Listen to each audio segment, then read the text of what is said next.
everyone, welcome to your regular podcast, Knowledge Empowers. As always with you is me, Kat, 안녕하세요. Then we have Baruch. Hello, hello, hello. And we have Collage. Dobré ráno. Good morning, everyone. Dajte si nás hlasnejšie. I always love these mornings, like the way our faces looks like. It's just unbelievable. So, guys, just for the fun part, she said to Collage, you woke up pixelated. It's getting better though. Yeah, and I feel like that, that's the other thing. 5 by 5 pixels.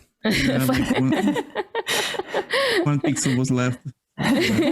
Still sleeping. Still dead pixel. So sometimes it's really curious the way we look right in the morning. Anyhow, that's why we are podcasts. So those who are watching us on YouTube, too bad for you. Yeah. Anywho, we started the conversation on the conflict resolution, right? And I was really thinking of one particular story. And I literally see the face of the person. So I went to ask for a salary raise. And I was really preparing myself, like how I'm going to ask for my salary raise, etc. Then I entered the room. The manager was there. And I started the conversation. And he literally had a poker face. There was like no mimic, no change of color, literally no movement whatsoever. It was like talking to a wall. And that's exactly how it ended the whole conversation. It was just me talking. And then I left the room without like anything. So, Collage, based on what you've shared last time, so I would say that he used avoiding, I think.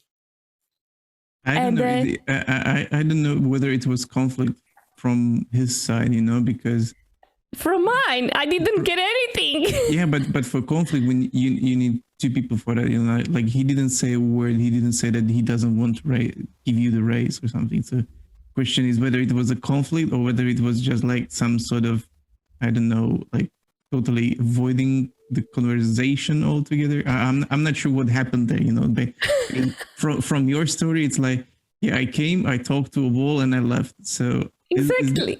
Is that a conflict? I think that's the ultimate conflict when you avoid. It's ultimate avoiding. Yeah, that's true. What would be your suggestion in that case? Like, what should I do? Well, this was a really tough situation. So you came asking for something. You came and you asked for the salary raise, which for you means a lot because it can improve your life altogether, or maybe it can fix some things for you. When with that no response, you've left uncertain. You've left you perplexed. You have no clue what's going on. And the one need you need right at that moment is to actually remove this uncertainty, to remove that and know what the status are, whether it's yes or no, but to know the answer, because this way you had no clue of what's going on inside his mind or inside her mind, the manager's mind, in your story. The thing is that if he does or if she doesn't want to cooperate, the other manager, you can't forcefully move to compromise. You have no way how to move to compromise. You have no way how to assert the dominance because he's the manager. And if you come and shout at him or her, like you are giving me the salary raise and you leave the room with that, it's not gonna give you the salary raise. The act itself, it's not gonna improve the situation. The same goes for any compromise. Like if you start to ask, like, okay, so maybe not that big salary raise, maybe a smaller one. If the person doesn't want to cooperate and he's in the avoiding status, like he will be living, like not giving any sort of signal or communicate with you. You can't even compromise that. And it's not possible to also to move to, so the only probably option for you is to actually accommodate the manager, because you will leave the room and not ask for the salary raise altogether and be fine with your salary raise, like be fine with your salary. like it was. So how to get out of it, other than having another conversation with the manager or skip levels or something like what we talked before in other podcasts, I'm not quite sure how you can actually arrange anything with somebody who's not willing to cooperate or communicate altogether. And as Kolaj mentioned, we did spoke about how to ask for a salary raise. So listen that podcast and you can find the link below. Yeah, and Katka explains it and she was a former manager, so there's a lot of valuable secret information that you wouldn't know if you weren't a manager. Kat, what have you done actually as afterwards? Have you got the salary raise or not, or what happened? I did, but so I left 2 years later. I left the room and I was actually the feeling I had was perplexed. Because I wasn't even angry or frustrated. I was stunned with a poker face, no mimic, nothing, right? So I was like, what's going on? And that's what we then explain also further in the other podcast is I turn around the questions. So I ask, what are the options for me to get a salary raise? What is the time range to do so I can mentally prepare myself? What everything do I need to do that you would have enough, let's say, business case for my salary raise? And that's how the conversation then started. And I had sort of created like a checklist of to-dos, whether I'm capable to deliver and all the expectations and so on and so forth. And that's how I found it. For example, you need to literally ask for your salary raise 1 year before, right? Because it really depends on what month of the year is and when the budgets are prepared, etc. So I did eventually, I got it. I just had to rearrange my questions. The funny thing is that he needed questions to start talking to you, or she. Basically, you need to become a manager in this kind of situation, I feel like, especially in communication. Not really. I don't think so. If the other person is really open to it, you don't necessarily need to become a coach or... I mean, in this situation. In this specific, yes. Yeah. In this specific, yes. And it's still questionable, even it can happen that even if you ask questions, the other person will not reply, that's like the person can stay silent. So guys, just so you know, we three went for beer, three of us. And as we were working back home, me and Baruch were talking and I was just explaining her about this particular manager, how much he evolved across the years. I literally shared with her what I remember when I was, 6 months in the company, 1 year versus 10 years. And also his mind, how much shifted because of all the experience, etc. And it's very similar. And it doesn't matter whether you're a manager or you're a subject matter expert, you are changing. And with all the experiences that you have, you either becoming better, right? Either a better subject matter expert, better human being, or you're becoming more asshole. So really depends on the path you're choosing and what you want to do, but you are changing. You are evolving as well. I would say that even the assholes are becoming better from their perspective. Yeah. From their perspective. So guys, do you guys have a story of a compromise, but not compromise lose-lose, but compromise win-win? Or could we explain through a story what we mean by compromise lose-lose, compromise win-win? I can think of a metaphor here for the win-win or lose-lose, but still win-win situation.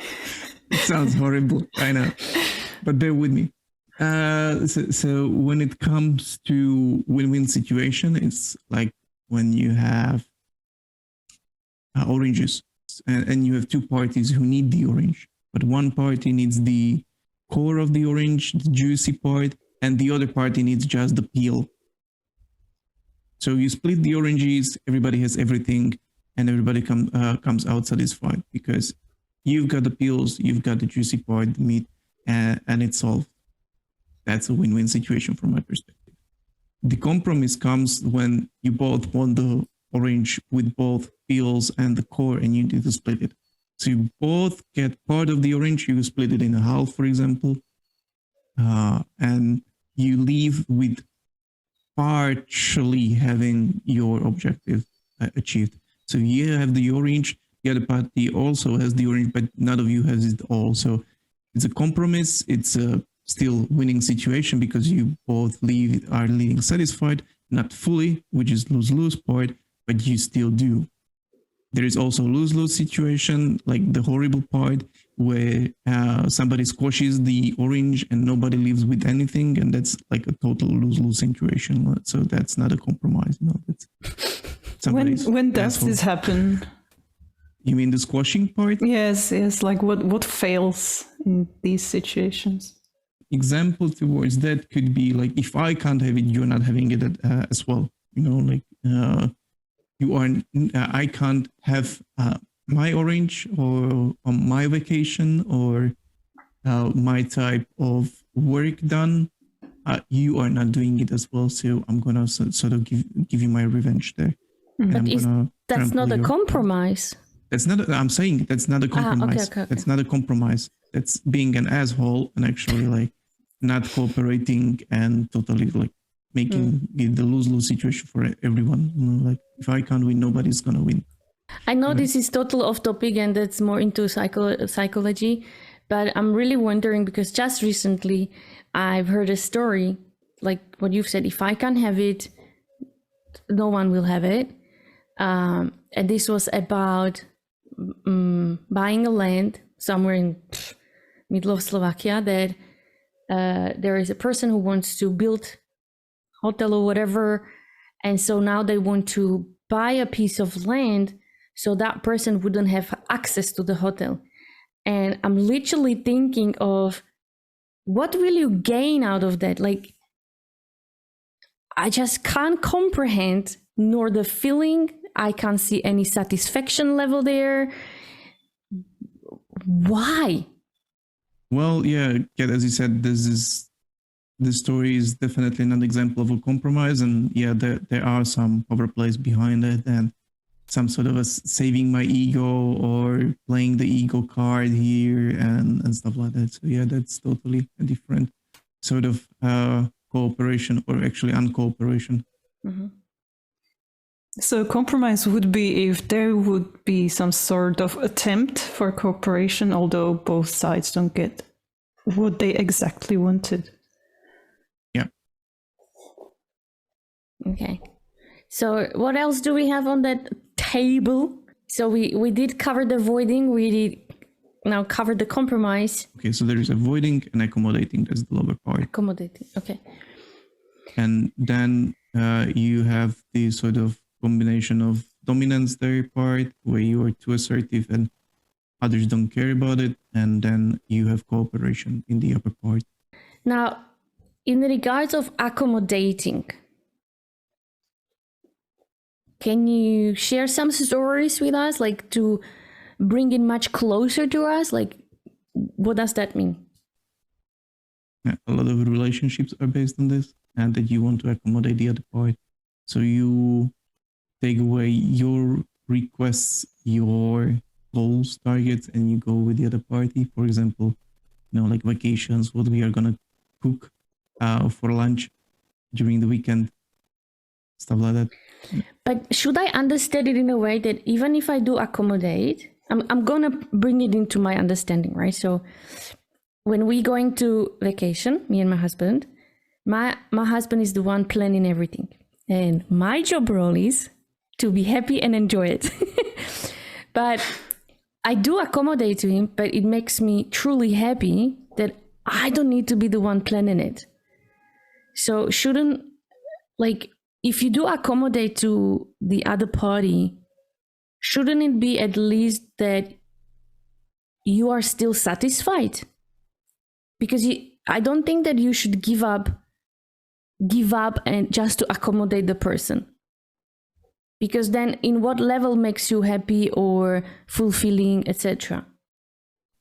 Not sure if that's accommodating. I've from what you described, like, okay, so you split the roles.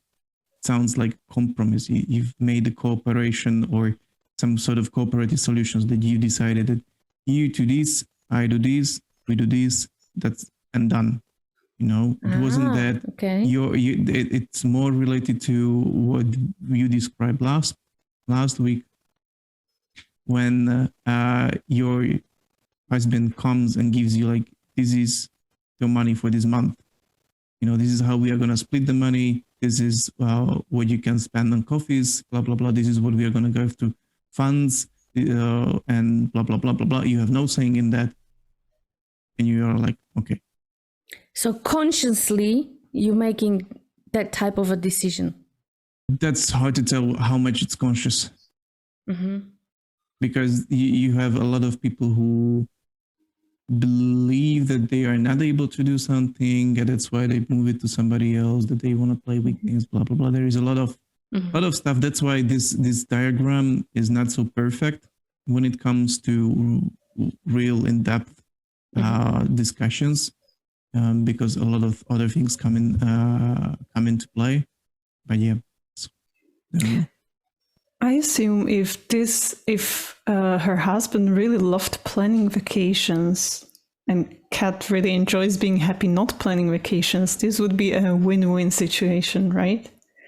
But I mean, could there be a win-win situation with conflict there at the beginning? Because this doesn't seem like they actually had some kind of conflict at the beginning.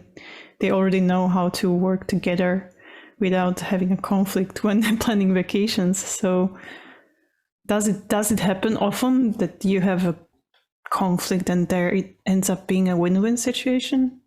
Yeah, of course it comes. There is a lot of workplace negotiations which can end up, in win-win, personal conflicts which can end up win-win, like, okay, I'm bored today and what we are going to do, and let's go for cinema, so it's win-win for both, because the other party was like, okay, yeah, I want to do something too, but I wanted to go to something else, and no. So yeah, it can happen, So where's the conflict in the situation? The conflict could be that each party wanted to see something different, each party wanted to do something different. It can happen, so they might be mixing, like, I want to see I want to play board games, but I want to do this, or, I want to go to shopping center and I want to go to cinema. Okay, let's go. And it's win-win. Let's say cooperation or cooperating sounds easy. Does any one of you have a story with cooperating? That's when everybody is assertive and everybody is willing to cooperate, to communicate. So that's when it's collaborative part. And yeah, there's plenty of stories. I think that your teams are an example of those, like when you're leading a team and you need to deliver some certain goal and you want to deliver that and they want to deliver something else and you need to figure out the middle way, how to do that. There is a lot of stories for that, I believe, or you can imagine how that works. Yes, you need an open mind, you need a good open communication for this. Otherwise, you are not able to move on from conflict. Yeah, I would maybe close this episode with, guys, it's never too late to open to a change, to start working on yourself, to become a better human being.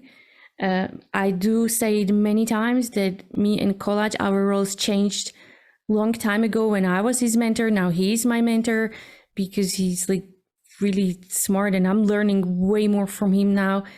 No matter how old you are, it's just the world offers us so much and we can do way better things. So, guys, just knowledge empowers you. So be open-minded and open to learning, and then adapt the learning into your daily life. And with that, I'm gonna say 수고하셨습니다. Bye-bye. Thank you. Bye-bye. Have a nice day. Ciao, ciao, ciao.